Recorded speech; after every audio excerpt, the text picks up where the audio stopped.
ഈ ദുനിയാവ്, ഈ സുഖം, ഈ ആഡംബരം ഇതെല്ലാം ഞാൻ കണ്ടു. എന്റെ റൂഹ് പിടിക്കാൻ വരുന്ന മലക്കിനെയും ഞാൻ കണ്ടല്ല. എന്നെ കബറിൽ കൊണ്ടുവച്ചപ്പോ അതിനകത്തുള്ള 2 മലക്കുകളെ ഞാൻ കണ്ടു.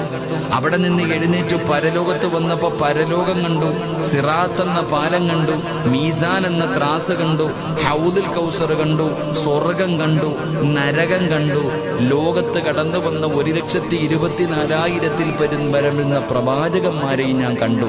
പക്ഷേ അള്ളാഹുവിനോട് പറയുന്നു, പടച്ചവനെ, തുമ്പപ്പള്ളിയുടെ മിനാരത്തിൽ നിന്ന് ബാങ്ക് വിളിച്ചപ്പോ നിനക്ക് കണ്ണില്ല, നിനക്ക് കൈയില്ല, നിനക്ക് കുടുംബമില്ല, നിനക്ക് മക്കളില്ല. അള്ളാഹുവെ, നിന്നെ കാണാതെ ഞാൻ 5 നേരം ജനിച്ച കാലം മുതൽ, ഓർമ്മ വെച്ച കാലം മുതൽ മരിക്കുന്ന കാലം വരെ ഞാൻ നിസ്കരിച്ചല്ല. നിന്നെ കാണാതെയാ ഞാൻ ഇത്ര ഇത് ചെയ്തത്. അള്ളാഹുവെ, എനിക്ക് നിന്നെ ഒന്ന് കാണണം തമ്പുരാനെ. പടച്ചവനെ, എനിക്ക്